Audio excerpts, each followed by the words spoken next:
Welcome to 7 Pot Club. I'm Rob. I grow hot peppers. It's rainy here today in Minneapolis, but we don't mind.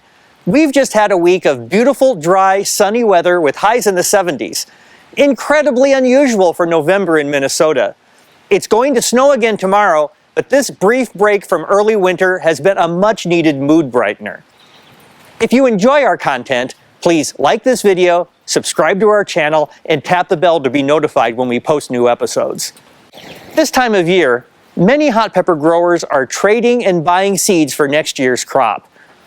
For those of us in the US, some of the rare and unusual varieties we want to grow can only easily be obtained from sources outside the country.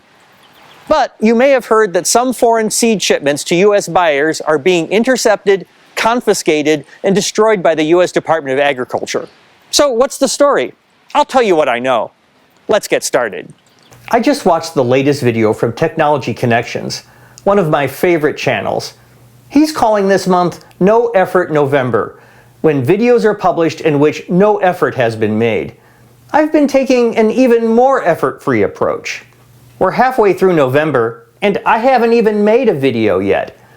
I recorded the outdoor intro back on Monday, and here I am on Saturday, finally getting around to recording the rest of the video. In my defense, we are working on some new exciting holiday merch, and I am also working on new music and longer form videos that will be dropping in the coming weeks. So today's episode is pretty unexciting, with no singing or dancing, but hopefully you'll find the info helpful. A little background. Although I get a lot of my seeds domestically, I've procured most of my seeds from overseas since 2007. That's the year I discovered Semillas La Palma, a family business that's been growing peppers and selling seeds since 2001. They're located in the Canary Islands, an autonomous community of Spain located in the Atlantic Ocean about 60 miles off the coast of Morocco. They have an amazing selection. As of today, they have 623 varieties of pepper seeds and 173 varieties of tomato seeds available. I love wild hot pepper varieties, and it's one of their specialty areas, along with super hots and recotos. I know this sounds like an advertisement, but I have no relationship with Semillas La Palma other than as a paying customer. But every year I go through their website page by page, selecting both new-to-me varieties and old favorites. And until recently, I've been able to order without fear that my seeds would be confiscated and destroyed. That warm and fuzzy feeling evaporated on September 8, 2019. That's when the US Department of Agriculture began to require that all shipments of tomato and/or pepper seeds be accompanied by some special paperwork. If your shipment is scrutinized and it doesn't have the right paperwork, what happens? Allow me to quote from the FAQ on the USDA website. What will happen if the tomato and/or pepper seed shipments do not have a phytosanitary certificate with the required additional declaration statement as required by the federal order effective September 8, 2019?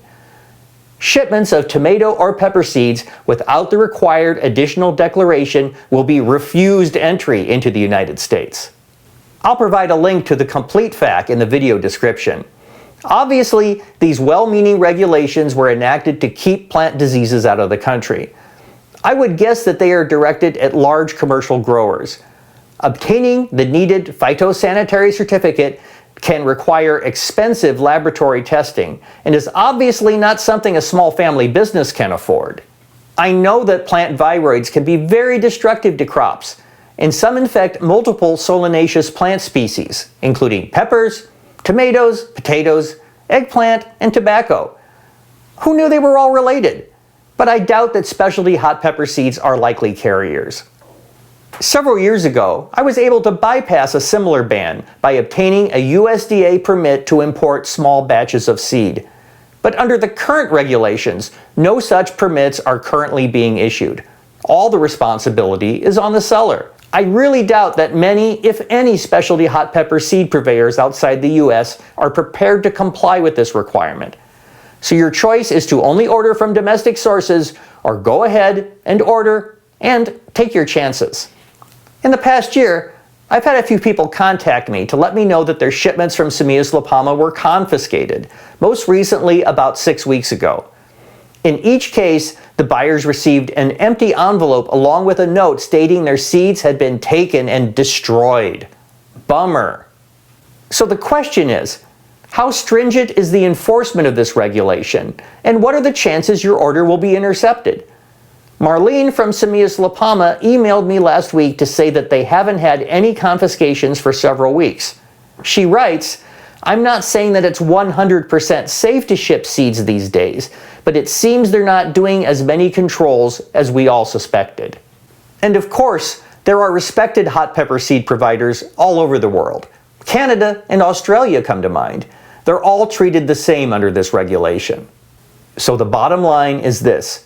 If you order seeds from foreign suppliers, and that supplier does not include the necessary documentation, your shipment may be inspected, then confiscated. So order at your own risk. And if you're ordering a lot of varieties, split your purchase into multiple orders made on different days. This reduces the risk that all your purchased seeds will be intercepted, and that's what I'm personally going to do. And as far as I understand, it's not just for purchases. This rule applies to any pepper and tomato seeds entering the US, even if they're traded or gifted. If you want to be completely safe, stick with domestic suppliers until the order is lifted. Look for a couple more low-effort videos in the second half of November. Check out all our 7-Pot Club and hot pepper-related merchandise at 7pot.club/merch, now including net gaiters. And follow our daily exploits on Instagram, Twitter, and Facebook. For 7-Pot Club, I'm Rob.